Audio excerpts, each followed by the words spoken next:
llama litiasis renal. La litiasis renal es una patología sumamente frecuente, tiene una prevalencia de 10% en los hombres, 4% en las mujeres, tiene variaciones en las distintas regiones y en las distintas razas, tiene un pico que es mayor en la tercera década y la mayor incidencia está entre la quinta y sexta década.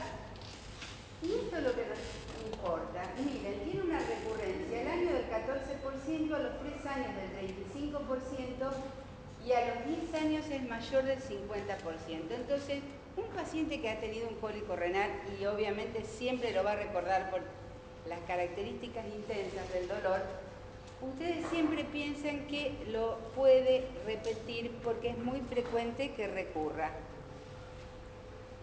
Acá tenemos años y esto es índice acumulativo de recurrencia. Fíjense que a medida que pasa más el tiempo, es mayor el índice de recurrencia. Obviamente, la parte de arriba de la curva es de los hombres, siendo mucho más frecuente, dijimos, de 3 a 1 que en las mujeres. Entonces, en el estudio poblacional en el mundo sobre factores genéticos, se ve que en la raza blanca no está demasiado aclarado, hay más litiasis que en la raza negra. Se ve que también muchas veces hay factores detectados. Revisando el caso anterior, acuérdense que había antecedentes de gotas y delitos en la familia, o sea, el 50% muchas veces tiene historia familiar. Entonces dijimos, más frecuente el sexo masculino, 3 a 1, y la incidencia pico está entre los 20 y 40 años. Hay factores extrínsecos que influyen. Climático mucho más frecuente en climas cálidos, por la pérdida de agua. Estacionales en verano. Es más frecuente en pacientes que tienen poca ingesta líquida, es más frecuente en pacientes que tienen grandes ingestas proteicas, por los cálculos que puede haber de ácido úrico, y se vio que era frecuente también en poblaciones sedentarias. Entonces, cuando un paciente hace un cálculo, se produce siempre por la cristalización de un elemento. Fíjense que la mayor parte son de oxalato de calcio, de fosfato de calcio, de carbonato de calcio. El de oxalato, fosfato y carbonato casi tenemos el 80% de las litiasis. Después fíjense que puede haber de fosfato amónico magnesíaco 10%, de ácido úrico 10% y de cistina 2%. Entonces, cuando viene un paciente con un lito, yo tengo que pensar casi en un 80% de los casos que ese lito está compuesto por carbonato de calcio, oxalato de calcio o fosfato de calcio. Muchas veces no son puros y muchas veces lo que hay es uratos que lo componen, úrico, o sea que no es solo de un solo mineral.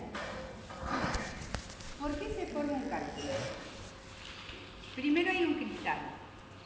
Todos excretamos oxalato de calcio, carbonato de calcio, uratos. Lo que pasa es que ese cristal muchas veces se va sobresaturando, se precipitan más cristales y posteriormente se hace una cristalización. Eso asociado a poco volumen urinario hace que los litos sean mucho más frecuentes en pacientes con niveles de diuresis bajos. Entonces, hay un mineral, se produce una nucleación, hay una unión de núcleos y hay una agregación y crecimiento por lo cual se forma el lito. Dijimos que hay factores que predisponen a que se formen. Uno de ellos es tener una alta excreción, por ejemplo, de calcio, de ácido úrico, de fosfato, poco volumen urinario, y a su vez hay factores que protegen, que están dentro de la orina para que no se produzca la precipitación. Uno de los más importantes es el citrato, el magnesio, el pirofosfato, puede ser desflocalcina, proteína tanforfa, octocalcina. Estos factores actúan inhibiendo y produciendo la inhibición de la cristaluria. Tal es así que hay muchos pacientes que hacen litiasis solamente porque, por ejemplo, tienen bajo nivel de citrato. Y dentro de la metodología de estudio de los citratos, de las litiasis, muchas veces vamos a ver que pedimos citrato para ver si ese factor actúa o no, porque si baja cantidad de citrato hay más riesgo de nucleación de cristales. Entonces, lo que vimos hasta ahora, hay un cristal, ese cristal se satura en la orina, siempre hay factores inhibidores o dieta o factores ambientales en individuos sanos, y puede haber en individuos que tengan factores predisponentes. Los factores predisponentes son dos. Si existe una alteración anatómica de la vía urinaria, por lo cual se puede que hace que se formen más el lito, o muchas veces infecciones. Vamos a ver, infecciones urinarias que están asociadas a litiasis. ¿Cuál es la clínica de un lito? De acuerdo a donde esté situado. Si el lito está situado en la parte del uréter superior, es en la que más clínica va a dar de lumbalgia. Y muchas veces puede dar náusea y vómito. Cuando el lito va bajando y está en el uréter medio, puede dar dolor irradiado a los genitales. Y cuando ya está en la unión urétero-vesical, cuando da disuria y polaquiuria. ¿Cómo viene el paciente? Porque orinó sangre muchas veces, que puede ser orina con hematuria macroscópica o microhematuria. Siempre que hay lito, hay microhematuria. Otras veces puede venir con sintomatología asociada de ¿qué? De infección urinaria, porque si el lito obstruye la vía urinaria, tiene todo el derecho a producir por encima una infección por esa orina que está retenida. Y por eso muchas veces hay litos que son asintomáticos. Hay pacientes que le pedimos una ecografía de control y nos encontramos múltiples litiasis piéricas, por ejemplo. Y ese paciente nunca tuvo un síntoma. O sea que tenemos todas las gamas posibles, pero cuando es típico no dudamos en el dolor cólico del lito. Miren, esto lo que ven acá que es un urograma por expresión. Lo que tienen que tener en cuenta que muchas veces estas imágenes que nos pueden hacer confundir, como que hay una disminución del calibre de la luz, en este caso del uréter, muchas veces se producen porque existen ramas de la arteria aorta que irrigan la parte superior e inferior del uréter, que muchas veces cuando pasan sobre el uréter y cabalgan sobre el uréter, hacen esa imagen que uno puede ver el urograma y decir, acá hay una disminución de la luz, pero en general les traje distintas placas donde van a ver cuán diferentes son las imágenes. Entonces, clínica del paciente, dijimos dolor. Frecuencia cardíaca alta, tensión arterial elevada con dolor. Si hay infección tiene fiebre. Rigidez en flanco o abdomen inferior. Puede tener peritonismo. Acuérdense que esto es retroperitoneal, pero a veces por irritación del peritoneo puede ser que encuentren peritonismo y muchas veces es necesario la exploración del testículo u ovario porque es un dolor referido fundamentalmente a esa zona. Bien. ¿Qué hacemos cuando viene un paciente con una clínica de lito? La clínica, después vamos a ver cómo lo tratamos y podemos ayudarnos a estudios por imágenes. Lo más simple que podemos hacer, que es una directa renovesical, donde podemos ver calcio en el lito, si ese lito es radiopaco. Para que sea radiopaco tiene que tener calcio, estrubita, cistina, pero hay cálculos que son radiolúcidos, por ejemplo, de los de ácido úrico. Entonces ustedes ven una directa renovesical y no ven nada. Entonces nos ayudamos con urograma por excreción, que le voy a mostrar distintas placas y van a ver cómo el contraste nos sirve para identificar el lito. Puede ser por tomografía axial computada, ecografía, que es mucha utilidad, y una resonancia magnética. Si nosotros decimos lo que prácticamente nos manejamos, entre una radiografía y una ecografía, es lo que más utilizamos para hacer el diagnóstico de la localización del cálculo. Dentro de los distintos procedimientos radiológicos tenemos que, bueno, la directa es fácil de disponer, es un método económico, es útil en episodio agudo, pero tiene muchas veces limitada la sensibilidad y la especificidad más que un cálculo radiológico. La ecografía nos sirve mucho para ver hidronefrosis.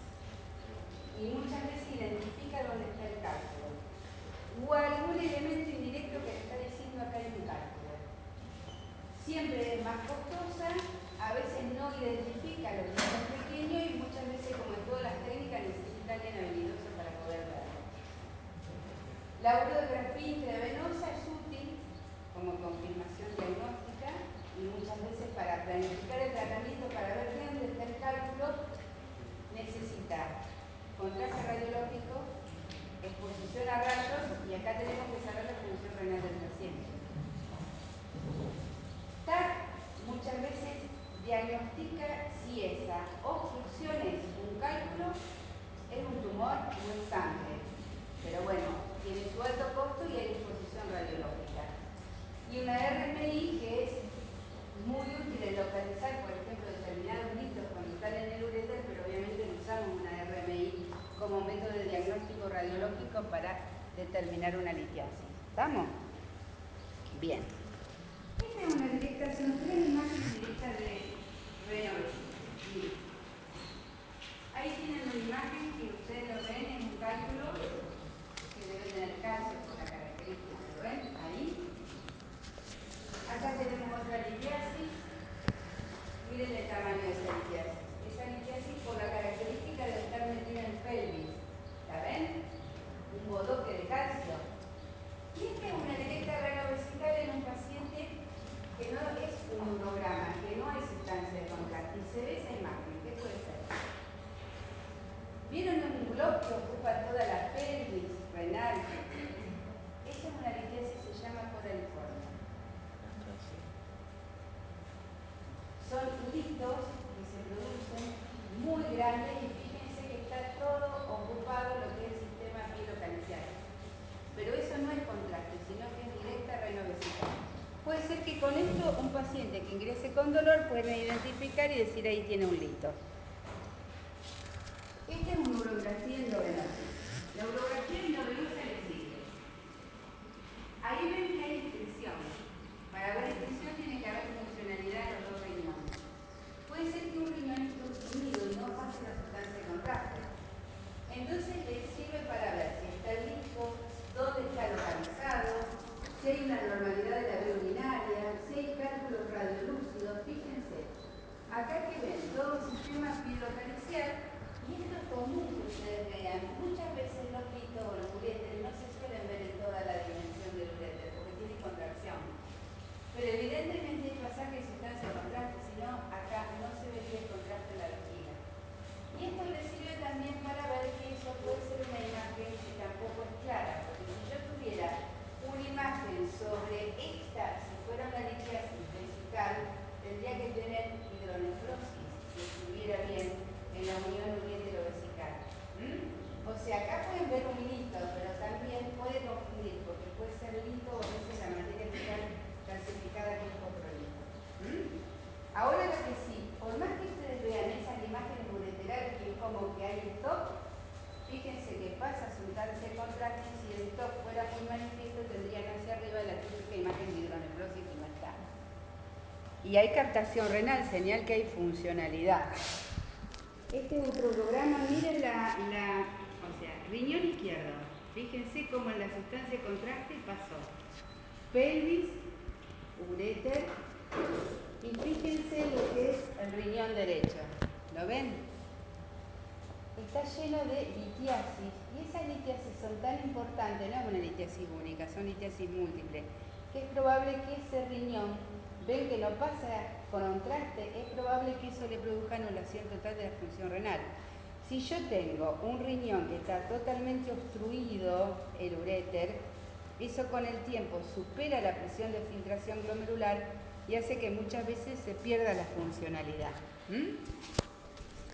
Ahí tienen una pelvis bien típica, que es esa pelvis hidronefrótica, ¿la ven? Fíjense cómo es la anatomía renal del riñón izquierdo. Los cálices cóncavos, la forma que tiene la pelvis y fíjense que ahí, por más que pase, yo en esto puedo decir que hay pasaje de sustancia. Porque si yo tuviera un lito con una obstrucción completa, acá no habría pasaje de sustancia de contraste. Pero esa pelvis no es normal. ¿A dónde ven que puede tener un lito? No sé si un lito o hay una obstrucción. Pielo ureteral. Si no, esa pelvis no estaría con esa posición. Fíjense que está dilatada y fíjense las imágenes de los cálices. Nosotros decimos habitualmente que hay cáliz en copa de champán y estos están rectificados una obstrucción de la vía urinaria, pero no es una obstrucción completa. Estas son las imágenes ecográficas. Miren. Esto, así es hidronefrosis. Es la pelvis que si nosotros pasamos el ecógrafo, en esa pelvis dilatada es probable que la veamos así. Estos son litos. Ureter medio, derecho, litos. Y allá también. Obviamente esto de qué depende, del manejo que tenga quien hace la ecografía habitualmente. Pero uno puede ver la transducción de la obstrucción, que es la hidronefrosis, o puede ver directamente el lito, que se puede ver como imagen a veces indirecta o directamente a través de los ecos observables. Miren, hay una litiasis, allá está en cáliz medio, donde ven también la hidronefrosis. Eso es hidronefrosis. Si un paciente llega con un cólico renal, nos explica que sigue con el dolor, con hematuria, y no lo eliminó, y nosotros hacemos una eco renal y está hidronefrótico, esto nos está diciendo que hay una obstrucción de la vía urinaria. Otro método es el ataque helicoidal.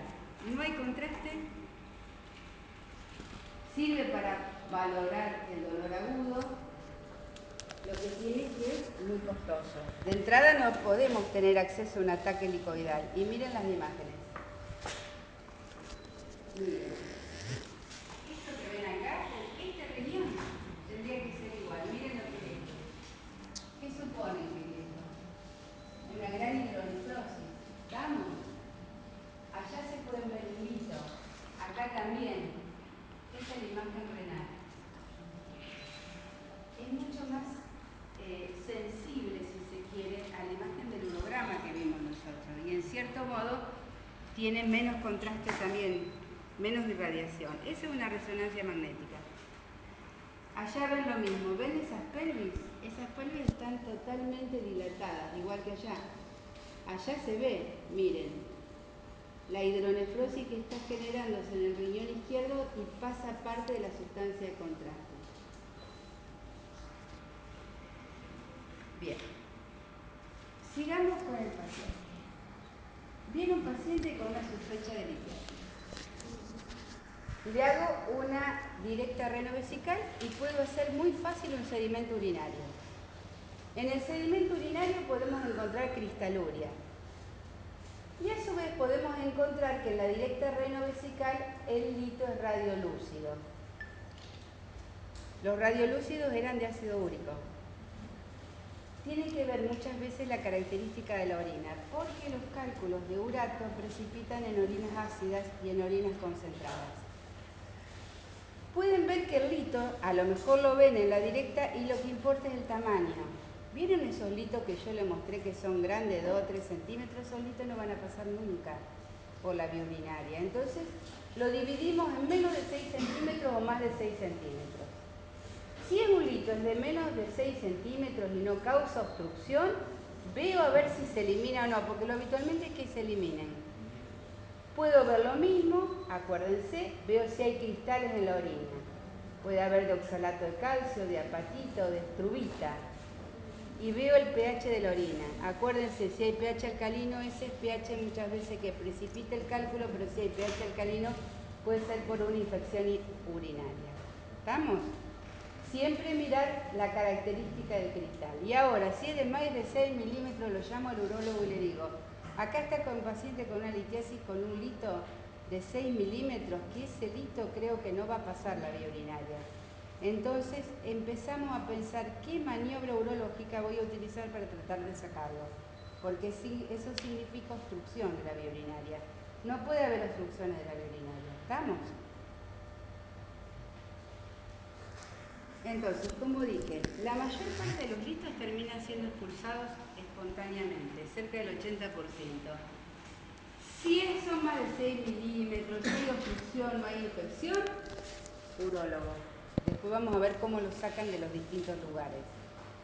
Y puede ser que sea una indicación absoluta cuando yo tengo una obstrucción total, una hematuria importante o el paciente esté con dolor e infección urinaria, porque si está haciendo la infección urinaria en el lugar donde está obstruido, ese es un riesgo que puede tener el paciente de una sepsis o de un absceso renal. Entonces rápidamente hay que desobstruirlo.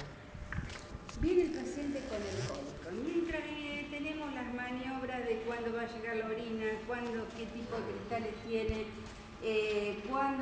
dónde puedo hacer la radiología, hay que calmar el dolor, porque el dolor es muy intenso. Entonces acá tiene todo el grupo de analgésicos que ustedes conocen que podemos usar para tratar el dolor. Desde la morfina, meperidina, ketorolac, antiespasmódicos y dipirona. Lo que ustedes van a encontrar en una guardia habitualmente, que lo que se hace es diclofenac o ketorolac, fundamentalmente para tratar de producir la analgesia, y lo que ustedes quieren tratar de producir es que se produzca la dilatación del uréter, porque si yo logro que el músculo ureteral pueda disminuir el espasmo, es la forma que puedo lograr que el lito se pueda bajar. ¿Estamos? Otras medidas: el calor, corticoides como la prednisona, 16 miligramos por 5 días, nifedipina, que sería un dilatador, y estos antagonistas receptores alfa-1 adrenérgicos, que la tamsulosina, terazocina y doxazocina, que lo que hacen es relajan el músculo ureteral. Siempre tiene que ir esto asociado a una gran hidratación. ¿Para qué? Para mantener un buen volumen urinario. ¿Estamos? Porque es la forma que nosotros tenemos de dos cosas: de disminuir los cristales que se aglomeren y tratar de mantener un volumen urinario mayor, a ver si se puede expulsar el lito. Entonces, si es radiopaco, uratos,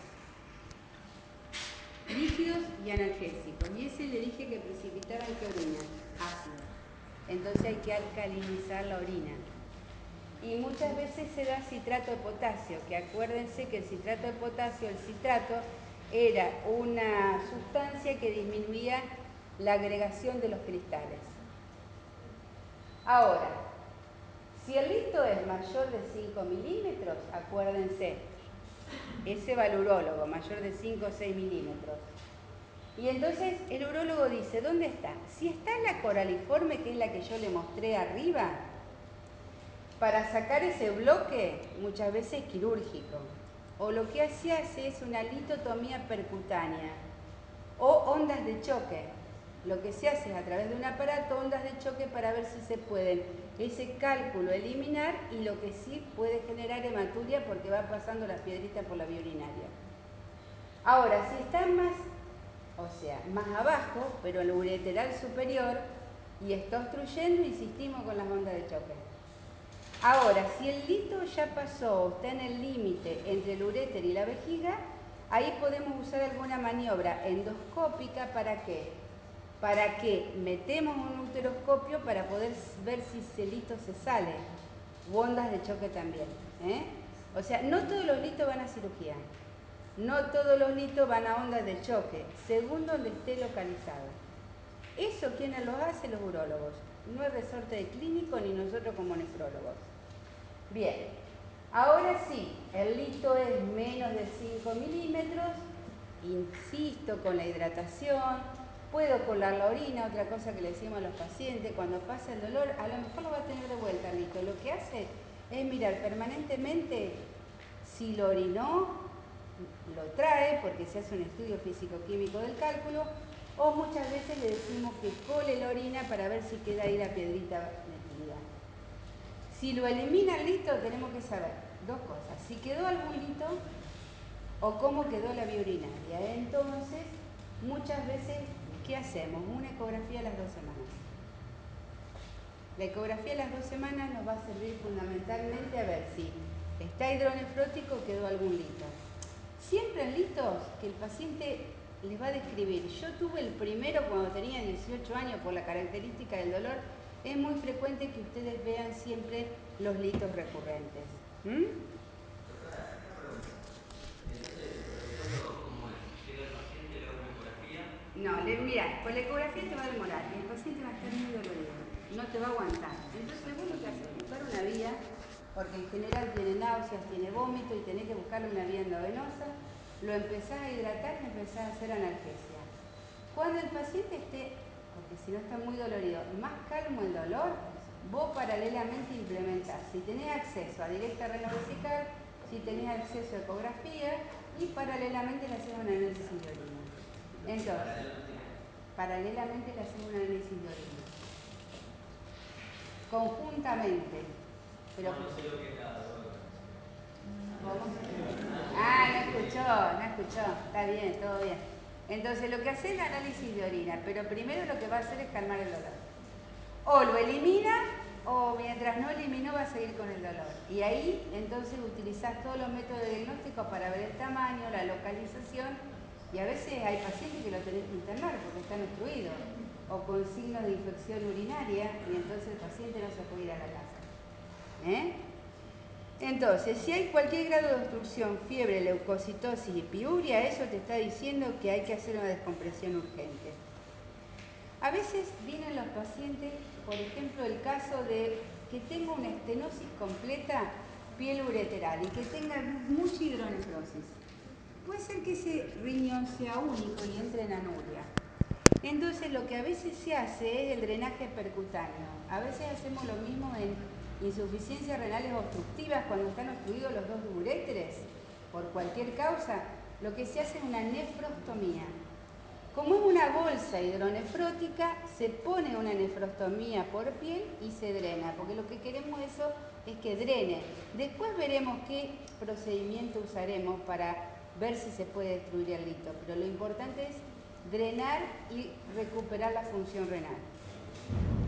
A veces en pacientes en los cuales siguen haciendo lito, lo que se coloca es un stent ureteral. ¿Vieron el stent de las arterias coronarias? Ese mismo stent se coloca, ¿por qué? Porque el stent le va a permitir que ese uréter esté más dilatado. Y si hay un lito, a lo mejor si es de milímetro que no lo obstruya. ¿Estamos? Y bueno, si es más de 6 milímetros y cólico recurrente y hay una obstrucción persistente, también hay que descomprimir. Bueno, ¿a quién le hacemos el estudio metabólico? Porque nosotros tenemos que pensar, si alguien hizo un lito y lo va a hacer, tenemos que saber por qué lo hizo. Porque si no, no le vamos a dar una respuesta al paciente y después va a venir con el mismo síntoma. Entonces, por un lado, puede ser que tenga un cólico nefrítico, como este paciente inicial, pero que no expulsó ni tiene una imagen del cálculo en una ecografía. Situación frecuente. Entonces hacemos una valoración bioquímica simple que se la voy a decir como es ahora. O puede ser que tenga ya un cálculo el paciente y ahora que si hizo una recidiva hay un protocolo de estudio de litiasis. Entonces dijimos, tiene calcio en la orina, pero ¿por qué tiene tanto calcio que hace que precipite y me haga una piedra? Entonces tenemos que pensar que tenga hipercalciuria porque tenga hipercalcemia. Si tiene hipercalcemia es porque hay una glándula paratiroidea que está alterada. Puede ser porque tenga un tumor o puede ser que tenga un adenoma. Entonces ahí tendría hipercalcemia con hipercalciuria. Son pacientes que tienen a lo mejor un calcio plasmático de 12 y obviamente todo eso se excreta en la orina. Hay que investigarlo porque si no va a ser un lito de calcio la próxima semana. ¿Estamos? Puede ser que tenga un defecto en el túbulo renal que hace que tenga hipercalciuria, se llama acidosis tubular renal. Puede ser que tenga calcio pero que tenga ácido úrico y que tenga hipercalciuria y hiperuricosuria. La más frecuente es la hipercalciuria idiopática. Hay un defecto tubular del riñón que hace que yo en vez de 250 miligramos de calcio en orina excrete 500 miligramos. Eso junto con un poco volumen urinario y a lo mejor una hipocitraturia, que dije que el citrato servía para que ese lito no se forme, hace que aparezcan litos y a veces a muy temprana edad. Hay chicos que vienen con litiasis y hay litiasis familiares que muchas veces se ven por esas hipercalciurias idiopáticas. Si el paciente viene con hipercalciuria, dijimos el 80% de los casos, puede ser idiopática hereditaria, asociada a hiperuricosuria por un hiperparathyroidismo primario, por una acidosis tubular renal. Puede también que tenga oxaluria junto con el calcio. Para que haya oxaluria y oxalatos en la orina tiene que ver con que hay un trastorno en la absorción del oxalato, que eso se ve en cirugías intestinales, o hay un trastorno metabólico hereditario donde el oxalato hace que no se metabolice y haya gran cantidad en la orina. Esto es poco frecuente. Puede ser hipocitraturia o que los cálculos sean idiopáticos. 80% es de calcio. Y vienen con este cálculo. Este por la imagen, ¿ven que es como un grano de arena? Que a veces uno lo toca y se rompe todo. Eso es de calcio. O puede ser que aparezca esto en la orina, que son los cristales de oxalato de calcio. Les aclaro, encontrar cristales de oxalato de calcio, si nos hacemos una orina, la mayor parte de nosotros lo tenemos. Pero esto no significa que yo voy a hacer un cálculo. Estos oxalatos de calcio forman cálculo cuando está sobresaturada la orina. Dijimos, segunda causa, urato. ¿Por qué puedo hacer una nefrolitiasis úrica? ¿Cómo precipita el urato? Bajo pH urinario y bajo volumen minuto urinario. Situación clínica común, las diarreas. Da las dos cosas. Bajo pH urinario y poco volumen. Se ha visto también, miren, esto es algo nuevo, que los pacientes obesos con resistencia insulínica dicen que muchas veces tienen diátesis gotosa. No se encuentra la causa, pero tienen mucho más frecuentemente cálculos de urato. Entonces, si vos tenés una población de riesgo, sabés que esa población de riesgo va a ser cálculo de ácido úrico. O puedo tener muchas veces ácido úrico alto en sangre. ¿Por qué? Porque tengo una gota, que es el caso que nosotros vimos inicialmente, gota familiar. Puede ser que sea gran comedor de purinas, que es la característica de nuestra dieta, y eso hace que no se elimine las purinas y que haya tanta cantidad de orina que precipite. O drogas hiperuricosúricas, que ahí tenemos los diuréticos que causan hiperuricosuria, o muchas veces enfermedades mieloproliferativas. ¿Qué hacen los tumores? Los tumores muchas veces tienen mucha destrucción celular y lo que hace es que haya gran producción de urato y esos uratos aparecen en la orina. Cálculos de ácido úrico, 10%. Gota, deshidratación, tumores malignos que pueden ir también cistita o estrubita. Esos son los cristales de ácido úrico. ¿Ven que son diferentes a los de calcio? Tienen distintas formas. Por la característica que tienen, uno puede identificar de qué son. Calcio, ácido úrico. Menos frecuente dijimos que pueden ser de qué? Cistina. ¿Estamos? La cistina se produce cuando hay cistinuria. La cistinuria se produce por un trastorno metabólico, que hay una enzima que falta, por lo cual hay gran producción de cistina y se acumula en la orina. O puede ser que sean esos cálculos de estrubita. Siempre que hay pH alcalino y estrubita, ¿qué tienen que pensar? En bacterias. La bacteria, ¿qué hace? Desdobla la urea. Entonces hace que hace pH alcalino y ya sea por proteo, por estáfilo, por pseudomonas, por klebsiella, por serratia o enterobacter, muchas veces hace infección urinaria, pH alcalino y precipita la estrubita. ¿Son frecuentes? No, son los menos frecuentes. Ese es otro cristal, ¿ves? Triple fosfato. Esa es cistina. La presencia de cristales de cistina en la orina.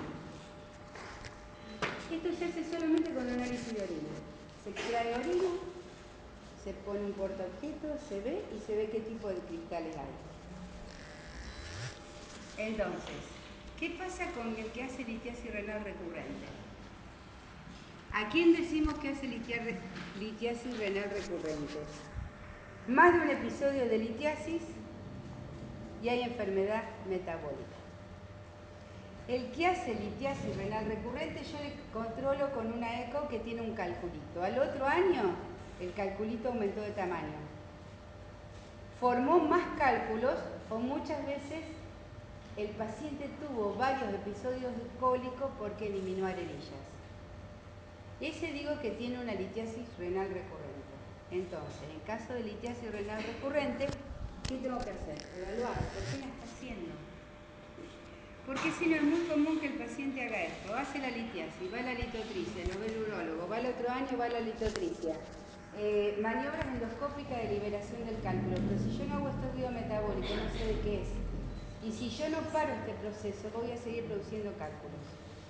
Entonces, bueno, obviamente historia clínica, dietética completa, si come mucho urato, si come calcio, qué medicamentos toma, el examen físico, el examen de la orina, el bacteriológico. Y miren, esto es lo que nosotros hacemos habitualmente como nefrólogo en el protocolo de estudio de litiasis. Miren, le pedimos calcio, fósforo, ácido úrico. ¿Para qué? Para ver si hay alguna hipercalcemia, fosfatemia, uricemia. Electrolitos, creatinina, albúmina, bicarbonato y paratormona, porque es la hormona que regula el calcio. Eso se hace en sangre y en orina hacemos también, en orina de 24 horas, calcio, fósforo, úrico, oxalato, creatinina, todo lo que puede precipitar, citrato, magnesio. Magnesio eran los que disminuían la inhibición. Electrolitos, amonio, cistina y volumen. Eso se hace en sangre y en orina, es de especialista. Después me traen el cálculo, le hago el examen físico del cálculo. Se puede hacer un test de sobresaturación del cálculo para ver cuál es el elemento que hace que se sobresature más que el otro.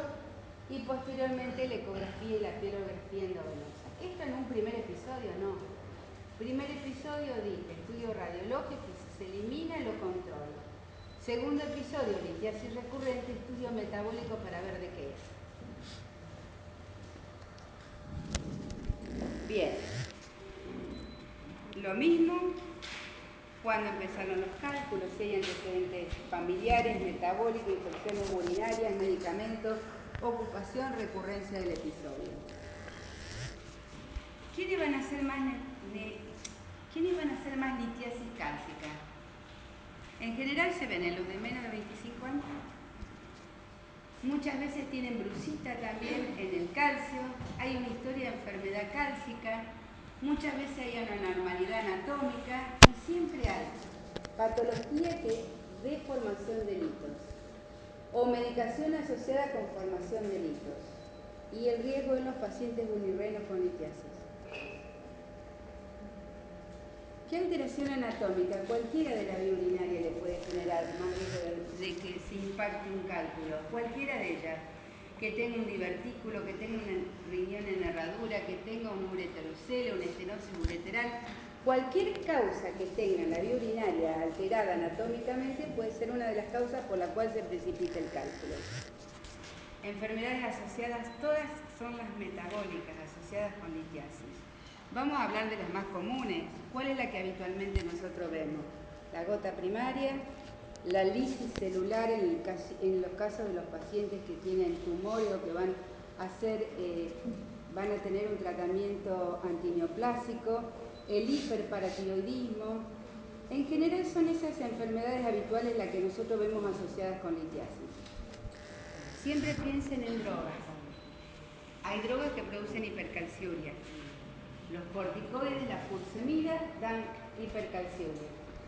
Las tiazidas y la acetazolamida, esas son 4 diuréticos. Después, las que cambian el pH de la orina, el ácido ascórbico. ¿Por qué? Porque hace un pH más ácido. Agentes citotóxicos, indinavir, triampireno, sulfadiazina, silicatos, siempre hay que averiguar estas causas. 2 litros de agua por día. Nosotros cuando vienen los pacientes, ¿qué le decimos al litiásico? Tome agua. ¿Cuánto? La más que puede. 2 litros, 2 a 3 litros de agua por día. El agua es el remedio. El paciente que está y no se hidrata bien tiene mucho más riesgo de hacer la litiasis. Siempre sabemos que como hay hipercalciuria le restringimos 2 cosas, la proteína y la sal. ¿Saben por qué? Porque si yo tengo una dieta con gran cantidad de proteína y gran cantidad de sodio, eso genera más riesgo de hipercalciuria. restricción de proteínas y restricción de sal. Calcio se lo saco por más que tenga hipercalciuria, no, porque ¿cuál es el riesgo? El riesgo de que si yo le saco el aporte de calcio, el paciente puede hacer una osteoporosis. O sea, calcio le doy, pero no en gran cantidad, aproximadamente 1 gramo por día. Y posteriormente siempre un urocultivo y un antibiograma para ver si hay o no infección urinaria. De base, líquido, restricción de proteína, restricción de sal y no sacar el calcio de la dieta. Volviendo ahora al caso inicial. Vamos a volver a nuestra historia clínica. 35 años, consulta por un cuadro de 8 horas, dolor lumbar derecho, dolor cólico, irradiado, orinas hematúricas. Madre antecedente de dolores en el canje y abuelo por línea paterna que sufría de gota. Trabaja de parrillero. Otro dato importante, que suele jugar al fútbol con sus amigos. ¿Por qué son importantes todos estos datos que estamos viendo? Con esos antecedentes, ¿qué litiasis supone que tendrá el paciente? ¿Y por qué? Entre todos. Piensen, trabaja de parrillero, obviamente debe tener una dieta alta en purinas. ¿Hay antecedentes familiares? De gota. Ojo, porque no todos los que ingerimos purina vamos a hacer litiasis, sino que esto puede estar asociado a un trastorno metabólico. La gota muchas veces es un trastorno metabólico, donde hay un déficit enzimático, donde no haya siempre hiperuricemia. Es un dato importantísimo, el antecedente familiar. ¿Y qué otra cosa les importa a ustedes? Como dato, pensando que este paciente está haciendo una litiasis hiperuricémica. Exactamente, está trabajando de parrillero. ¿Y qué otra cosa más? Fíjate, suele jugar al fútbol con sus amigos. Son todos factores que si después de jugar al fútbol con un trastorno metabólico no se hidrata bien, es probable que el paciente esté haciendo un mayor riesgo litiásico. Esto es muy frecuente de ver. Entonces, si yo a este paciente le descubro que tiene una hiperuricemia, probablemente trate de bajarla. ¿A través de qué? A través de la ingesta de purinas y a través, por ejemplo, de dar alopurinol para disminuir el ácido úrico. Es probable que le indique 3 a 4 litros de agua por día para tratar, más si está trabajando al lado de una parrilla, para tratar de que se hidrate. ¿Y qué otra cosa le insistirían en la orina? ¿Qué quieren ver? El pH urinario, porque si en ese paciente yo tengo un pH urinario ácido, es probable que nosotros intentemos darle alcalinizantes de la orina. ¿Con qué alcalinizamos la orina? Con bicarbonato, Muchas veces en estos pacientes le damos bicarbonato. En este caso, ¿qué es lo que más está bien? Eso como enfoque de lo que puede ser la terapéutica. Y como enfoque clínico, ¿qué les interesaría a ustedes en este paciente? Tiene dolor cólico y tiene orinas hematúricas. Entonces ahí insistiríamos en ver, si yo sé que es radio, que no lo voy a ver a través de un rayo, puedo hacer una ecografía, porque acá lo que me importa es dónde está localizado, porque dijimos el 80% se elimina, pero corro el riesgo que tenga más de 6 milímetros, que no pase por la vía urinaria y que esté obstruyendo la vía urinaria. Por eso insistimos, no solo con la clínica, sino con el diagnóstico por imagen, para ver bien la localización. ¿Estamos? ¿Alguna pregunta? ¿Ninguna? Chicos, descansamos 5 minutos y vemos el próximo de orina. ¿Estamos?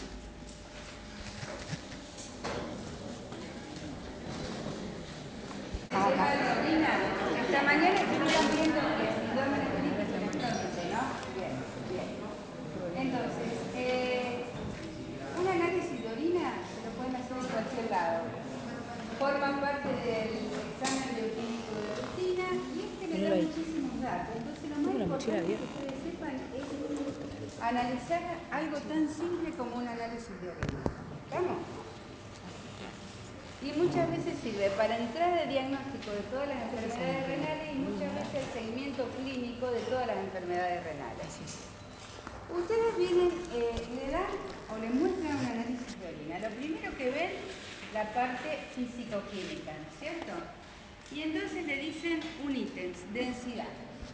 Entonces ven que la densidad puede ser variable. La densidad puede ser entre 1003, la densidad más baja, o 1030, la capacidad de concentración que puede tener el riñón. ¿Qué es lo que mide la densidad? Fundamentalmente la osmolaridad urinaria. O sea, es la relación que por un lado hay solutos y por otro lado hay volumen urinario. ¿Cuáles son los solutos?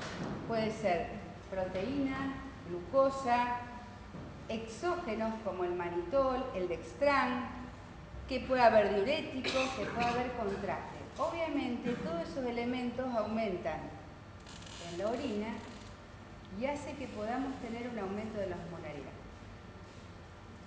O puede ser que tengamos un aumento del volumen urinario, por ejemplo, porque yo tengo una ingesta de 2.000 a 3.000 mililitros de volumen de agua, entonces muchas veces tengo un volumen urinario mayor donde puede ser que tenga una densidad más baja en función de la ingesta líquida que tenga.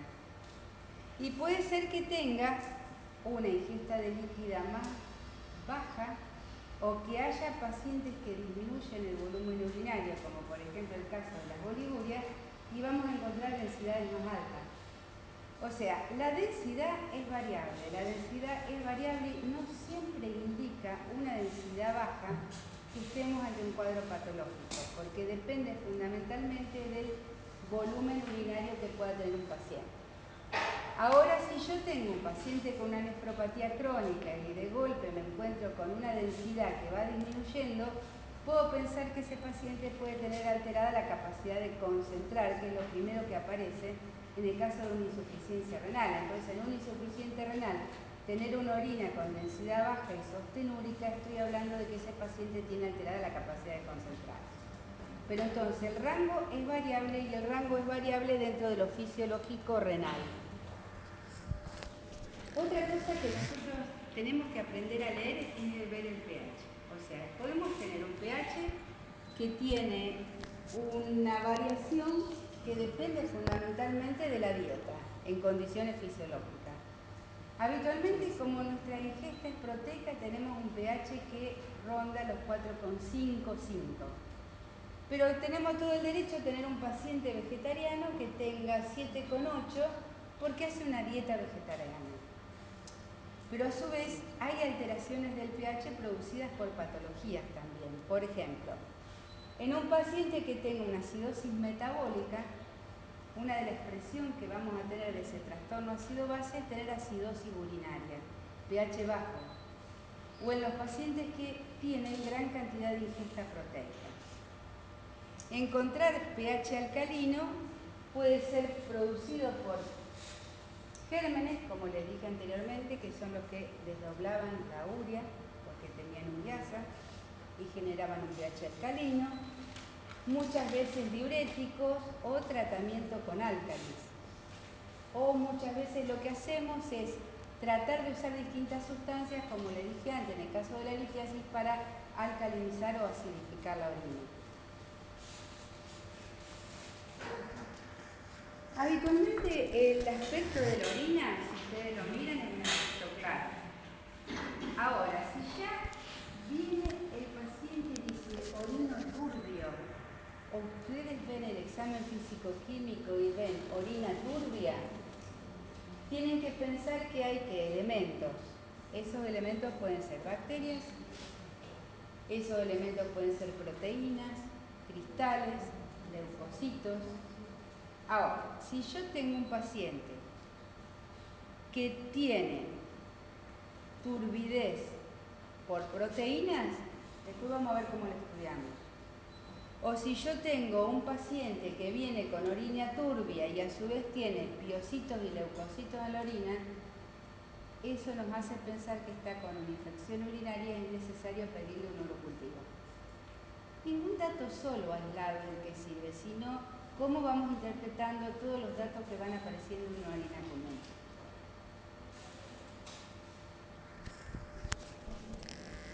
Aspecto ámbar o amarillo claro. Bien.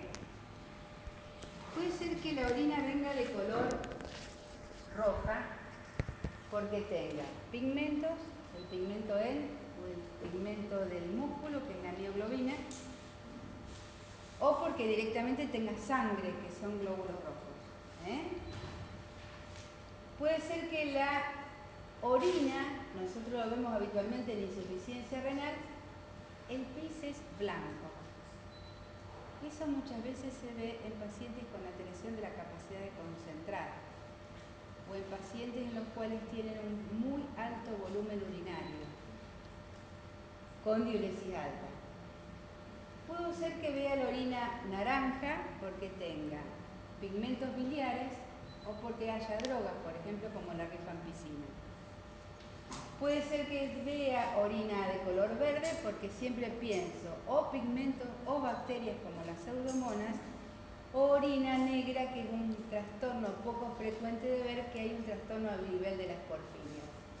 Siempre que tenga una alteración del color, que no sea ese color ámbar, amarillo pálido, siempre tengo el derecho a pensar que puede haber alguna otra patología asociada.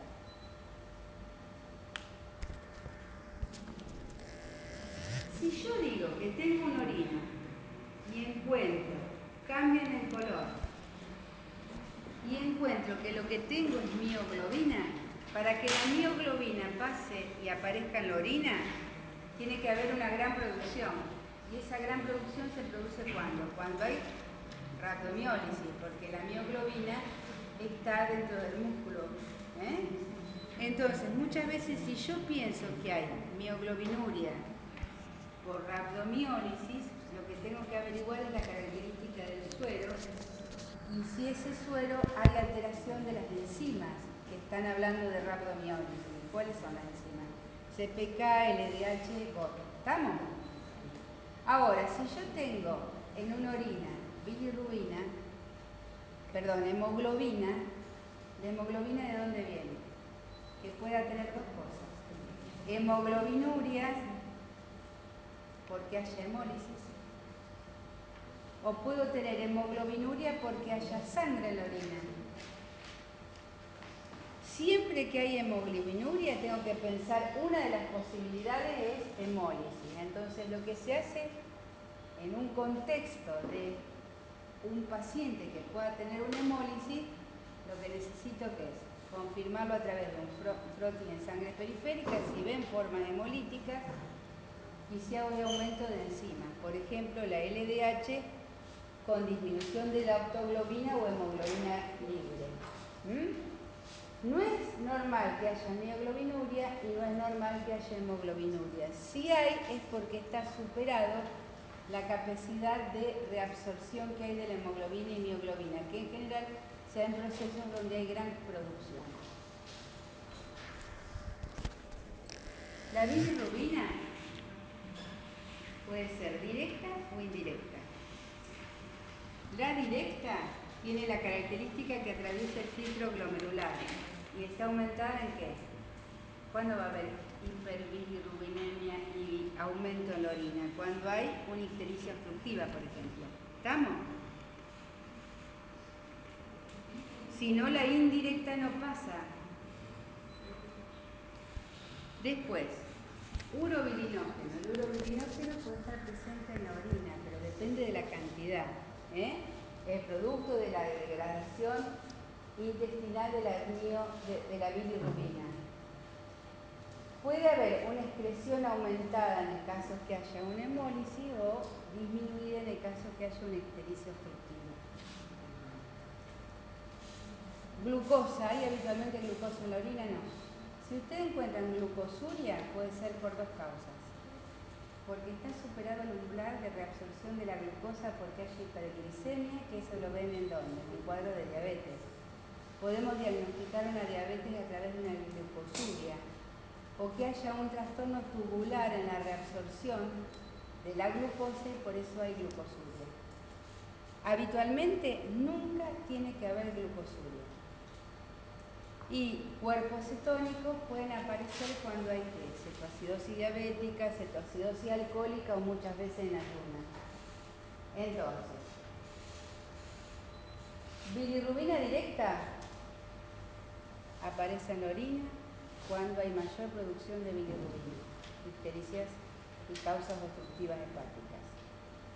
Urobilinógeno depende de la cantidad, del color amarillo de la orina, pero puede estar alterada por distintos estados patológicos. Glucosa nunca y cuerpos cetónicos puede aparecer en la ayuna o en cuadros de cetoacidosis.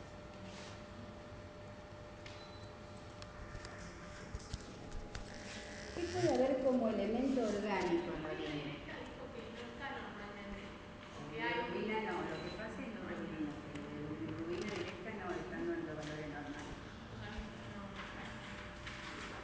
¿Qué puede haber en la orina? Células. ¿Células de dónde vienen? Descamativa del epitelio tubular, de la vía urinaria. Puede haber gérmenes. A veces las orinas se demoran en llevar y muchas veces encuentran gérmenes. Encontrar en el examen directo gérmenes no significa necesariamente que va a haber una infección urinaria, porque a usted lo que les interesa saber que si hay leucocitos, piocitos o si hay algún sedimento de infección urinaria. ¿Estamos? Proteínas siempre que hay, son patológicas, ahora lo vamos a explicar, y puede haber cilindros, que puede haber cilindros aislados dentro de una orina normal o el cilindro como expresión de una nefropatía. Después puede haber elementos inorgánicos como los cristales, todo lo que vimos recién, o muchas veces la eliminación de los fármacos, que la mayoría se hace a través de la vía urinaria. Bien, ¿hay proteínas en la orina? Lo fisiológico es 150 a 200 miligramos por día. ¿De dónde surge esta proteína? De la albúmina, que se filtra, después se puede explicar bien, y otra es la proteína de Tan-Horford, que es la proteína tubular. Si yo hago una orina completa con métodos para cuantificar proteínas, en ninguna orina normal puede haber proteinuria, ya que ese valor, 150, 200 miligramos, no aparecen en una orina común, porque no hay método específico para que pueda determinar tanta cantidad, tan poquita cantidad de proteínas. Siempre que existan proteínas es patológico. ¿Estamos? Entonces, ustedes pueden tener proteinuria, que es lo patológico, por distintas causas o de distinto tipo. ¿Por qué puede haber proteínas en la orina? ¿Por qué? Porque se produzcan muchas. Ahí tenemos el grupo de todas las enfermedades o gamapatías, mieloma múltiple, que hay tanta producción proteica, a veces anómala, que se filtran, el túbulo no la puede reabsorber y aparecen en la orina. Esas se llaman por rebosamiento. Pueden tener proteínas por causas glomerulares, que es lo que vieron hoy. Que vamos a ver cómo se enferma el capilar glomerular para que esas proteínas aparezcan en la orina. O pueden tener proteínas porque está el túbulo enfermo, pasa la proteína y habitualmente el túbulo la reabsorbe. Acá está el túbulo enfermo y hace que las proteínas pasen en la orina. ¿Vamos? O sea, pueden ser por rebosamiento, glomerulares o tubulares. Después podemos tener y evaluar cuánta cantidad de proteínas tenemos. Si yo les digo, tiene de proteína una cruz, yo lo que tengo que hacer es cuantificar cuánta proteína pierde en 24 horas.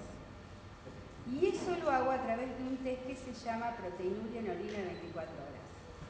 Y ahí puedo determinar y cuantificar cuánto pierdo de proteínas. Y hacemos dos grandes grupos. Uno que digo, tiene el paciente proteinuria nefrótica, más de 3,5 gramos en orina de 24 horas. O tiene proteinuria no nefrótica, menos de 3,5 gramos en 24 horas. ¿Estamos? Pero necesito 24 horas de orina y cuantificar. Ahora, puede ser que el paciente tenga proteinuria, pero yo quiero saber qué tipo de proteína tiene en esa orina. Si es solo albúmina, digo que es una proteinuria selectiva. O puede ser que tenga globulinas, alfa 1, alfa 2, beta, o puede ser que tenga proteínas anómalas, kappa, lambda en orina. Entonces, eso es lo que hago. La selectividad lo veo a través de un uroproteinograma, vendría a ser en orina. Uroproteinuria, uroproteinograma en orina. ¿Estamos? Ahí que veo selectividad, ahí me dice el bioquímico, pierde 5 gramos de albúmina. Ese caso clínico digo, tiene una proteinuria nefrótica y tiene una proteinuria nefrótica selectiva. Y después vamos a ver que es, si son las proteinurias nefróticas, hablan de lesión glomerular. No hay proteinurias nefróticas sin lesión glomerular. ¿Estamos? ¿Esto qué es? El capilar glomerular, ¿cierto? Esto hace que membrana basal, célula endotelial, y estas son las células epiteliales. Esto es el podocito. Este podocito hace que existan unas membranas interpodocitarias y cargas que hacen que las proteínas no pasen el filtro glomerular. ¿Por qué? Porque si eso pasa el espacio urinífero, después estarían en la orina. Nosotros no orinamos habitualmente proteínas. Las proteínas que pasan son muy chiquitas. Entonces, van a ver todo el grupo de patologías glomerulares, que ya lo vieron esta mañana, donde hay alteraciones, por ejemplo, fusionados los pies de los podocitos, que hace que esta lesión permite el pasaje de proteinuria, de proteína a la orina. Y son en general proteinurias nefróticas. Entonces, cuando tengo proteinuria nefrótica, es índice de alteración de la permeabilidad del capilar glomerular. Acá vemos cómo habitualmente la albúmina pasa. Se filtra, pasa al proximal, se reabsorbe y pasa al torrente sanguíneo. Puede ser reabsorbida, que es el paso 2, y destruida en el sistema lisosomal. O se escribe en fragmentos menores y aparece en la orina. O puede ser que pase sin alteración en la orina, pero evidentemente la cantidad que pasa es menor de esos 100 miligramos o 150 miligramos por día. ¿Cómo nos damos cuenta si hay proteína en la orina? Ustedes ven que le informa el bioquímico por dos métodos que hace. Colorimétrico mete una cintita de color en la orina y ve las variaciones de color. De acuerdo a las variaciones de color dice cuánta proteína hay. Esa proteinuria mide solamente a través del método colorimétrico albúmina. Entonces hay otras proteínas que a lo mejor están en la orina y no pueden ser medidas por ese método. Ojo, puede ser que haya falsos positivos en cuando tenga un pH alcalino, cuando la orina sea muy concentrada o cuando tenga mucho tiempo la tira reactiva inmersa. O puede haber que haya falsos negativos cuando la orina esté muy diluida, cuando haya proteinuria sin albuminuria o cuando haya cadenas livianas, porque dosa solamente albúmina. Otro método es el sulfosalicílico, se agrega sulfosalicílico y se ve si precipita o no proteínas. También puede haber falsos positivos por orina concentrada, contraste iodado, cefalosporina, sulfa, o falsos negativos por orina muy diluida. Entonces acá a ustedes le informan, tiene 2 gramos de proteinuria o tiene 3 cruces de proteinuria. Entonces ustedes dicen, 2 gramos, ¿y cuánto orinó? Si orinó 3 litros y tiene 2 gramos por litro, tiene 6 gramos. Eso es una proteinuria nefrótica. ¿Estamos? Entonces, para que yo sepa cuánto, ¿qué dijimos que necesitamos? Proteinuria en orina de 24 horas. Este es el método sulfosalicílico y lo que se produce es la precipitación de las proteínas. Bien. proteína de orina de 24 horas para cuantificar, proteinurograma por inmunoelectroforesis para buscar cadenas livianas, y otro método que usamos nosotros mucho es el índice proteína-creatinina. Para no hacer recolección de orina de 24 horas, en una orina de la mañana se hace proteína-creatinina. En base a eso, decimos si hay proteinuria o no y podemos decir si, por ejemplo, hay 4 en vez de 0,1 a 0,2, que es el valor normal, con 4 decimos es una proteinuria nefrótica. ¿Estamos?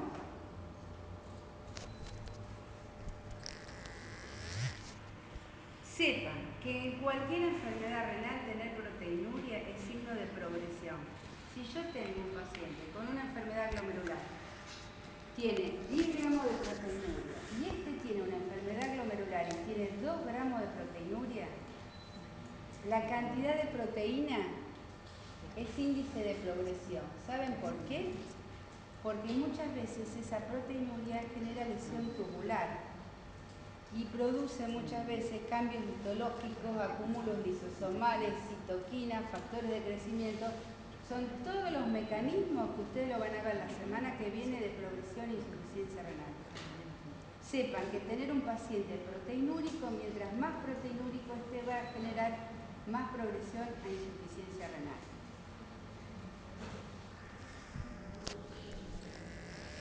¿Lo vieron esta mañana? Todas las enfermedades que podían generar síndrome nefrótico, expresión clínica del síndrome nefrótico, los edemas, la fase nefrótica. Para hablar de síndrome nefrótico, ¿qué necesitan? Proteinuria nefrótica, hiperlipemia o dislipemia, edemas. Si no es proteinuria nefrótica, sin síndrome nefrótico. ¿Vamos? Ahora, dijimos, estos métodos no son sensibles para cuantificar esos 150 o 200 miligramos de proteinuria. Pero hay un montón de enfermedades que tienen proteinuria que va. No es una proteinuria significativa, pero hay enfermedades que se expresan y desde el inicio a través de lo que es la microalbuminuria. Entonces ustedes muchas veces tienen que ir a buscar la microalbuminuria, porque esta microalbuminuria suele ser expresión de injuria endotelial. ¿Y en quién me importa usar la proteinuria, la microalbuminuria? Fundamentalmente en pacientes diabéticos y pacientes hipertensos. Entonces, mi paciente diabético en consultorio que tiene años de evolución de diabetes, que no tiene un buen control glicémico y sé que es un diabético tipo 1 y el 60% me va a hacer enfermedad renal, lo que yo hago es lo siguiente. Lo derivan para un control nefrológico, evalúo función renal, después le voy a decir cómo, y le pido en estos pacientes diabéticos microalbuminuria. Y yo sé que si ese paciente tiene una microalbuminuria positiva, que es entre 30 y 300 miligramos en orina de 24 horas, yo digo que ese paciente tiene derecho a comenzar la alteración de la hemodinamia glomerular que posteriormente le va a llevar a la instalación de la nefropatía diabética. Entonces, en este tipo de pacientes, si tienen más de 300 miligramos, ya pasó de la micro a la proteinuria, a la macroproteinuria. A veces me vienen y el paciente diabético tiene 1500 miligramos. Eso ya no es una micro, eso ya pasó a ser una proteinuria. Y la evolución de la diabetes sé que es de microalbuminuria, macroproteinuria, proteinuria nefrótica, síndrome nefrótico. ¿Estamos? Esa es la historia natural. Y hay distintos métodos para la recolección de la albuminuria. Pueden ser en 24 horas o pueden ser con muestras únicas. La que habitualmente nosotros usamos es la de 24 horas. Menos de 30, entre 30 y 300 microalbuminuria y macroalbuminuria mayor de 300 en 24 horas. ¿Estamos? Dijimos, ¿podemos tener microalbuminuria en alguna situación que no sea de daño vascular?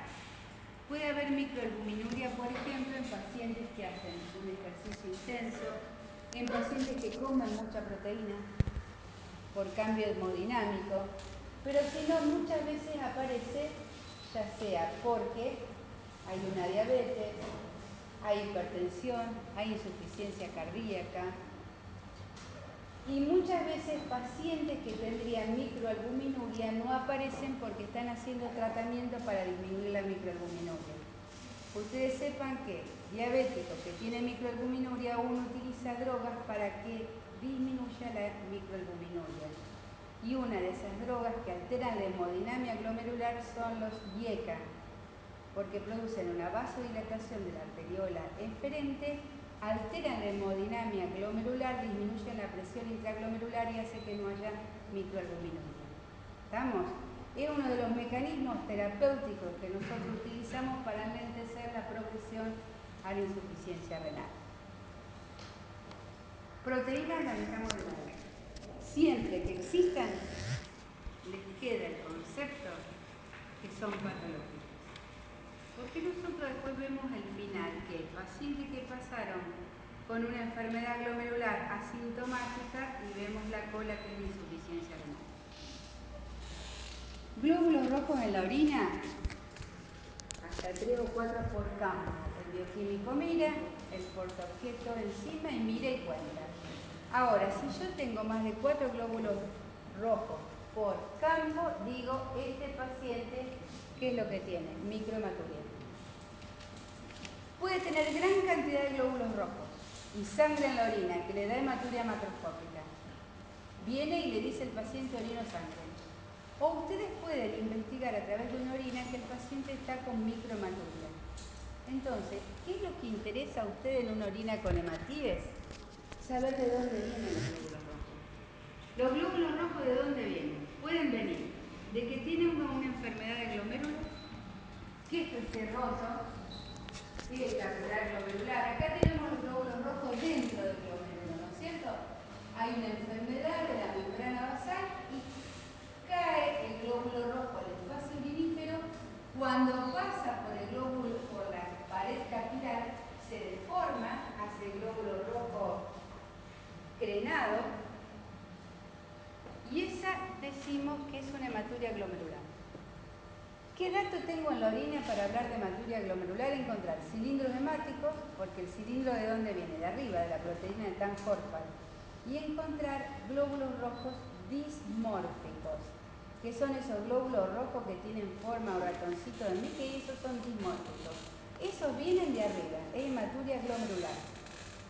Si yo tengo glóbulos rojos dismórficos, oliguria, hipertensión arterial, que tengo el combo que me forma el síndrome nefrítico. Ahora, ¿puedo tener glóbulos rojos que vengan de otro lado? Sí, de cualquier lado. ¿De dónde? Del uréter, de vejiga, de uretra. ¿Puedo tener glóbulos rojos por cristaluria? Sí. ¿Puedo tener glóbulos rojos por infección urinaria? Sí. Pero ahí no hay dismórfico y no hay cilindros hemáticos.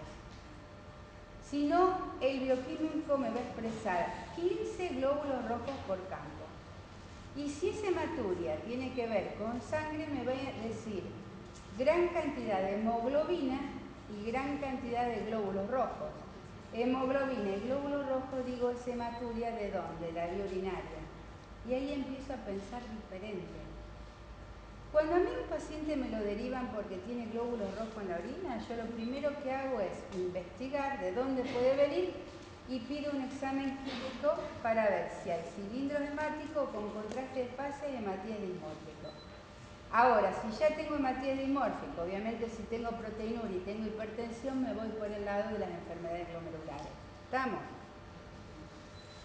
Entonces, ese es el mecanismo por el cual puede aparecer o glóbulos rojos o proteinuria, por la cual puede aparecer hematuria. Entonces, evaluar por qué puede haber hematuria. Si está hipertensión y proteinuria, abro la cabeza para pensar en enfermedad glomerular. Acordémonos que puede tener hipercalciuria, hiperuricosuria y hematuria. Pensemos que esos son el grupo de las litiasis. ¿Estamos? Siempre que hay hematuria hay que hacer un diagnóstico morfológico a través de ¿qué? De una ecografía. Porque si tengo hematuria, tengo que ver, no sea cosa que esté con un pacientito de 80 años que me viene con hematuria macroscópica o hemoglobina y gran cantidad de hematíes, y yo esté pensando en una litiasis y ese paciente tenga la posibilidad de tener un tumor de vías renales. ¿Estamos? Patología glomerular, proteinuria, cilindros hemáticos, hematíes dismórficos, es lo que forma parte de ¿qué? De lo que vieron hoy, de si tiene hipertensión y oliguria el síndrome nefrítico. Este es bien glomerular. Miren la diferencia de imágenes. Es lo que yo les decía. Este es un hematíe eumórfico y estos son los hematíes dismórficos. ¿Ven las formas que tienen? Esos dismórficos no están habitualmente ni están eliminados por la vía urinaria. Si hay dismórfico, ustedes piensen que de acuerdo a la cantidad de dismórficos que hay, esos hematíes han pasado el capilar glomerular. Glóbulos rojos en los túbulos. Acá si están los túbulos, la hematuria es alta. Tenemos que pensar que hay una causa por la cual aparecieron tantos glóbulos rojos en los túbulos. Ese es un típico cilindro hemático. Si es cilindro hemático, dijimos hematuria glomerular. Causas de hematuria glomerular, síndrome nefrítico. Diagnóstico en enfermedades glomerulares, lo vieron esta mañana, ¿cuáles son? Biopsias renales, para ver qué tipo de enfermedad glomerular tiene. Hematuria y proteinuria. ¿Qué más puede haber en la orina? Leucocitos. Ahí ven la imagen de los distintos leucocitos. ¿Por qué puede haber leucocitos? ¿Hasta cuánto es normal? 3 por campo. El bioquímico lo expresa aislados leucocitos. Ahora, si tiene una leucocituria intensa, pensamos en otras cosas. Por ejemplo, en una patología infecciosa, la leucocituria, ¿qué más tiene? Piocituria. Leucocitos con piocitos. Si tenemos una gran leucocituria, ¿en qué pensamos también? En la posibilidad de una nefritis intersticial, porque hay una inflamación intersticial. Podemos pensar en una litiasis, en causas inmunológicas o tumorales, pero quédense con las más frecuentes, que son las infecciosas y las nefritis intersticiales inmunes, que hace que haya glóbulos blancos en la orina. Si hay cilindro leucocitario es alto, es la proteína de Tan-Forfan con todos los leucocitos. Glóbulos rojos, proteínas, glóbulos blancos. Cilindros, ¿hay cilindros? Puede haber pequeña cantidad. ¿Cuáles son los que puede haber? Hialinos, epiteliales. Pero nosotros tenemos cilindros que muchas veces están, que son los hemáticos, los leucocitarios, los granulares, los serios, los grasos. O muchas veces hay cilindros que están pigmentados de bilirrubina o hemoglobina. Vean qué tipo de cilindro hay. Por ejemplo, si hay una orina que le dicen leucocitos con gran cantidad de cilindros, por ejemplo, granulosos, o cilindros leucocitarios, eso le hace pensar en ¿qué? En una lesión intersticial. Si hay una orina y le dice gran cantidad de cilindros grasos, ¿esos estaban cuándo? Cuando había lipiduria. La lipiduria es típica del síndrome nefrótico. Si yo estoy viendo un paciente con insuficiencia renal y me dicen gran cantidad de cilindros serios, esos cilindros serios son típicos de la insuficiencia renal y de la alteración tubular. Un solo cilindro no le va a ser diagnóstico, pero lo importante es asociarlo a los otros datos que encuentran en la orina. Esas son células epiteliales que puede haber en una orina común. Las células epiteliales ¿de dónde? Del epitelio vesical. Distintas células epiteliales. Cilindro hialino puede haber aislado, o puede haber gran cantidad de cilindros hialinos cuando hay también proteinuria. ¿Eso qué son? Miren la cantidad de células, cilindros celulares. ¿Esos cilindros celulares de qué está hablando? De despegamiento de células tubulares. Miren los cilindros granulosos, cilindros hemáticos, cilindros leucocitarios. ¿Cómo se identifican los cilindros? Por las características morfológicas. Quien habitualmente hace los distintos sedimentos de orina son los que habitualmente identifican y dicen, hay 3 cilindros hemáticos, 2 leucocitarios. Es a través del análisis de una simple 40 mililitros de orina. Esos serios son bien típicos estructurales tubulares del túbulo renal. Puede haber cuerpos ovales grasos. Cuerpos ovales grasos, ¿qué es signo de qué? De lipiduria. No es frecuente de ver porque muchas veces se destruyen. Puede haber la gran variedad de uratos, fosfatos, que les dije que encontrarlos en cualquier orina aislada, ácido úrico, oxalato cálcico, fosfato cálcico, citina, colesterol, no tiene importancia. Lo que tiene importancia es si ese paciente tiene a su vez clínica de litiasis. Si no, pueden estar en forma aislada. Bien. Terminamos orina. Los distintos elementos que podemos encontrar. Ahora vamos a ver el manejo clínico que a ustedes les puede servir para la evaluación de la función renal. Sepan que las nefropatías son asintomáticas. Cuando dan síntomas tienen muchas veces disminución del filtrado glomerular que llega tan bajo a tener, cuando son sintomáticas, 20 mililitros de filtrado glomerular, que a veces tienen poca manifestación clínica y que nosotros tenemos que buscarla. Entonces, tenemos test de laboratorio que nos sirven para ver qué función renal puede tener un paciente, que a lo mejor lo podemos utilizar en pacientes sin riesgo de nefropatía. Población sana, clínica, poblacional. Ahora, cuando nosotros estamos viendo nefropatías, nosotros tenemos que utilizar test que sean más sensibles para evaluar función renal. Porque van a ver que hay determinados test que muchas veces no identifican cuando hay una pérdida de filtrado glomerular a veces importante. Entonces, ustedes tienen que manejar estas pruebas de función renal para poder identificar en qué paciente pedirla y para poder identificar los resultados.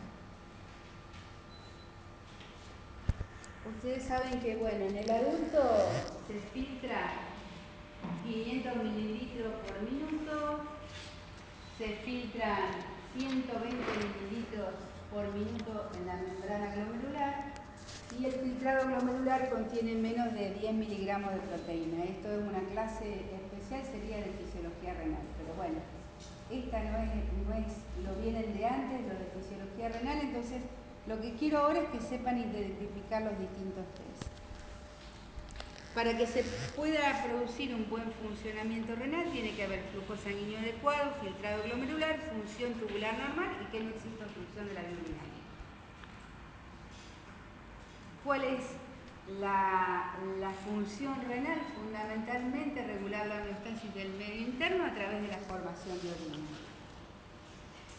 Y la evaluación, a ver si esa función renal es adecuada, lo podemos hacer con métodos simples que forman parte de una rutina de laboratorio como ser uremia plasmática, que tiene que saber el valor normal, de hasta 40 miligramos por ciento, creatininemia plasmática, cuyo valor normal es 0,8 o 1,2 miligramos por ciento, y utilizamos distintos test de sustancias que medimos, una de ellas endógena como la creatininemia, y su valor normal es entre 80 a 120 mililitros por minuto. Entonces, vamos a ver que viene un paciente con una uremia elevada. Viene a la consulta y viene con una uremia de, lo normal era 40 a 80 miligramos por decilitro. Entonces nosotros tenemos que pensar, ¿qué está expresando esta urea alta? ¿Es una nefropatía? Porque si es una nefropatía la tenemos que diagnosticar. Entonces, la uremia, sepan que es falaz, no es el mejor indicador de función renal. ¿Por qué no es el mejor indicador? Porque tiene factores que la pueden modificar. Yo puedo tener urea alta como expresión disminución del filtrado glomerular. La disminución del filtrado glomerular es insuficiencia renal. Pero puedo tener alta la urea, que me ha pasado un montón de veces en una paciente joven que tiene una alta ingesta proteica, porque a lo mejor está generando una dieta de 2,5 gramos de proteína por día, viene a la mañana y tiene una urea de 0,60. No me está hablando de insuficiencia renal, me está hablando a lo mejor de alta ingesta proteica, porque viene de la degradación de las proteínas. O tengo otro paciente que se deshidrató, que tiene una disminución del volumen plasmático, ya sea relativo o efectivo por diurético, y ese paciente llega con una urea alta. Y a lo mejor no está expresando que tiene insuficiencia renal, sino que está expresando que hay un bajo volumen plasmático efectivo. Entonces sepan que puede estar alta en la hemorragia digestiva, en estados hipercatabólicos, en determinada droga. Entonces no es un método ideal. O puede ser que el paciente tenga insuficiencia renal y que tenga una urea disminuida porque tenga poca producción, porque sea un desnutrido, porque tenga una hepatopatía alcohólica. Entonces, ¿uso uremia como medidor de función renal?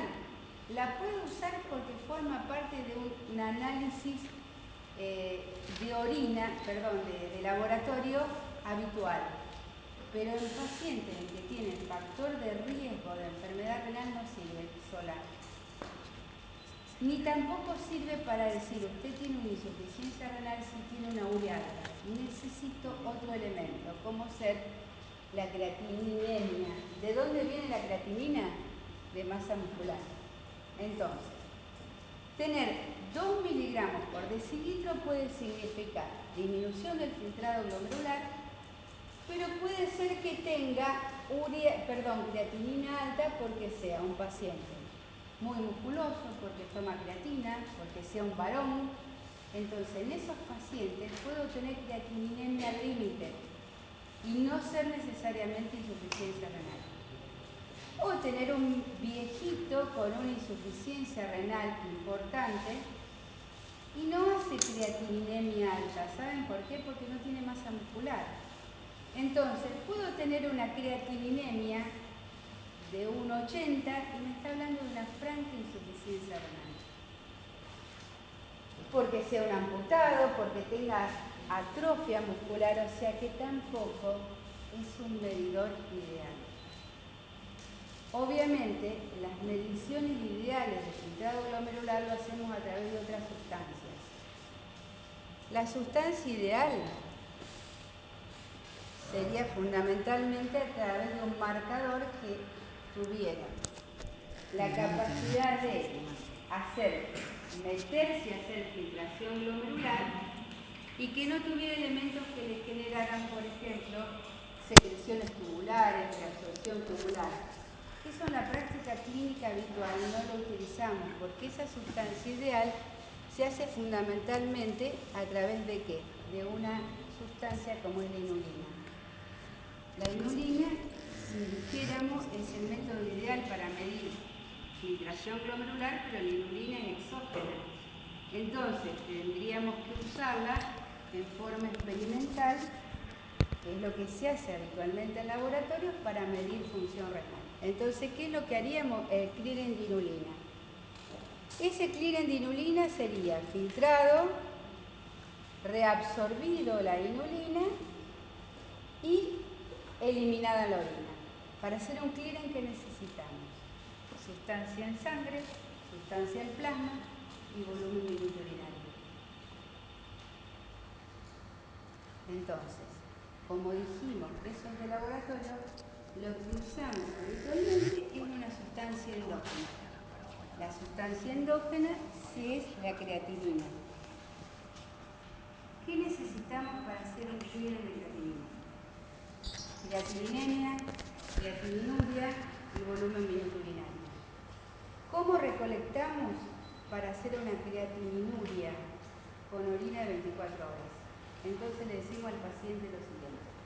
La primera orina de la mañana se tira. se recolecta toda la orina de 24 horas. Que no pierda una micción, porque si la pierde vamos a tener un valor falaz de la creatininuria. Entonces nosotros vemos, y a veces nos damos cuenta si hay alguna pérdida de creatinina en la orina, porque lo que habitualmente se excreta es 15 miligramos por 15 a 20 miligramos por kilo de peso.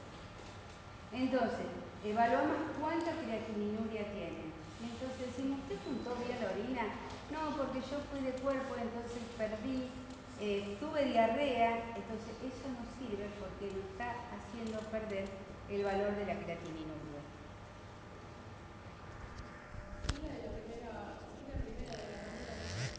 La primera se tira, porque es la que viene de 24 horas. Si vos haces un clear mañana jueves, es así. La de hoy a la mañana miércoles, mañana viernes, bueno, la de hoy de la mañana jueves se tira y juntás las de 24 horas. Entonces, ¿qué se hace? La depuración de la creatinina a través de una fórmula que el bioquímico 2, creatinina urinaria, creatinina plasmática por volumen minuto urinario. ¿Cuánto es un clear normal?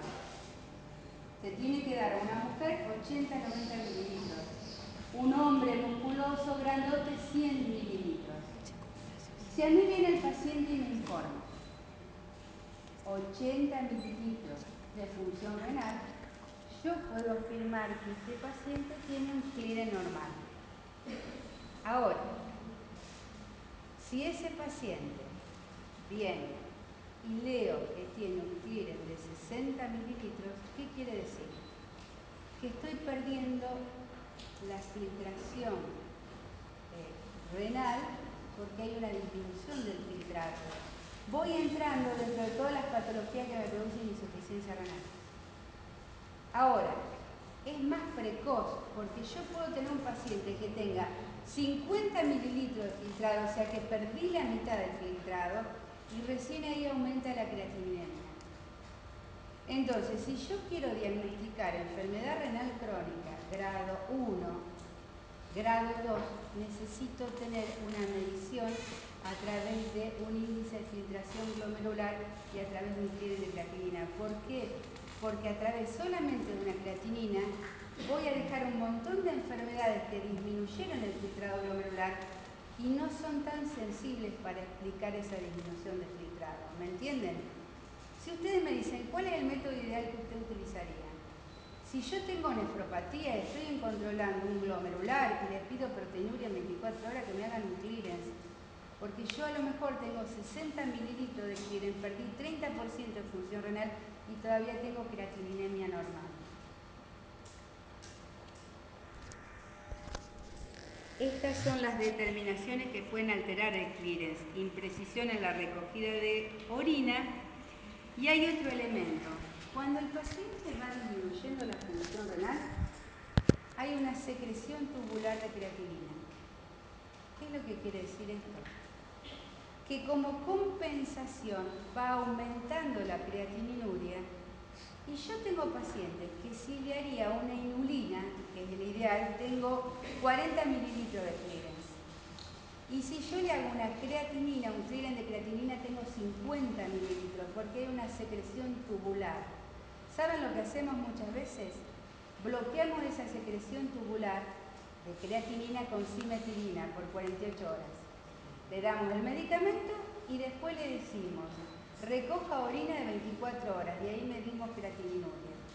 Y esa es la creatininuria normal porque no mide la secreción tubular. ¿Estamos? Ningún método es el ideal. Entonces,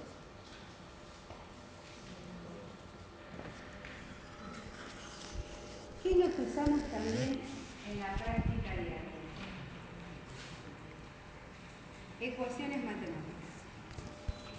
Entonces, esas ecuaciones matemáticas, ¿qué nos permiten? Decir, no haga un clearance, no junte orina de 24 horas, tráigame una creatininemia. Y hacemos dos ecuaciones que usamos en la práctica clínica. Uno de los más utilizados es un método matemático a través de una fórmula que se llama Cockcroft y Gall. Todos los nefrólogos trabajamos y tenemos distintas ecuaciones. Y entonces medimos con una ecuación, otra ecuación, y en general nos conformamos con dos, que es la de Cockcroft y Gold. Necesitamos datos. Se la resumo. Es 140 menos la edad del paciente. Eso lo multiplicamos por el peso. Sobre 72 por la creatinina plasmática. Ya les explico. Tiene de creatinina plasmática 3. Entonces hacemos así. 140 menos la edad, 70 años. 70. Por el peso, vamos a hacerlo simple, 70 kilos. 1400. Sí, perdón, 7 por 7, 49, 4900. Dividido la creatininemia 3 por 72.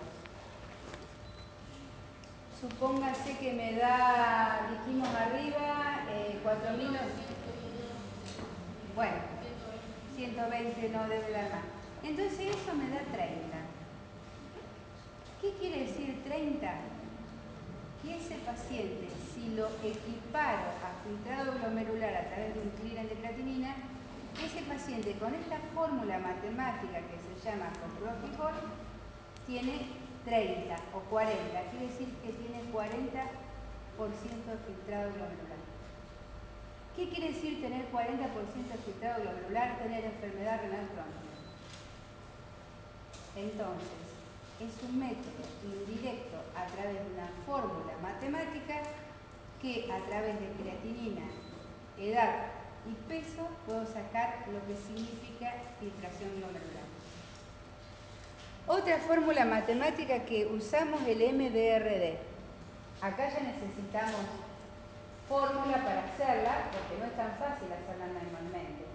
Creatinina plasmática, edad.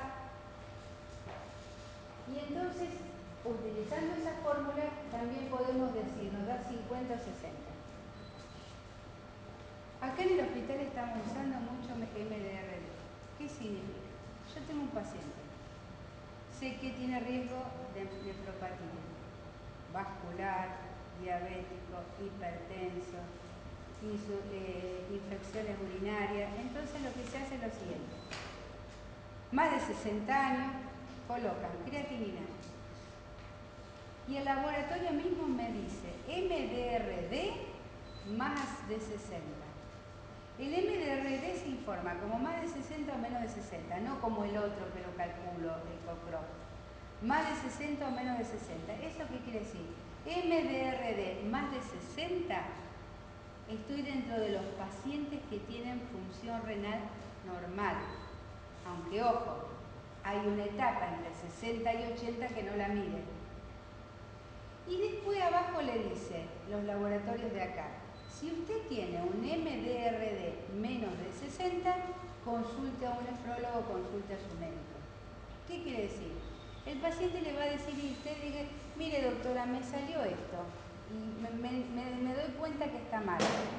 Esto quiere decir que hay un índice de filtración glomerular calculada a través de fórmula de creatinina que le está diciendo esto no anda bien. Esto hay insuficiencia renal. Entonces, del conocimiento de esos métodos es lo que necesitamos nosotros, ¿para qué? Porque estamos diciendo que hay un montón de pacientes que tienen insuficiencia renal y no son diagnosticados. Si hacemos una pirámide de la nefropatía, en la base, no sé cuánto es, el 10% de la población de más de 60 años tiene insuficiencia renal. Está subdiagnosticada. Entonces, ¿qué es lo que insistimos nosotros? Que queremos tener diagnóstico de esta población. ¿Por qué? Porque si vamos subiendo etapas y escalonando y nos vamos a la pirámide, acá tenemos los insuficientes renales crónicos terminales. ¿Cuántos insuficientes renales crónicos terminales hay? Y nomás en plan de sustitución de función renal en el país hay 30.000.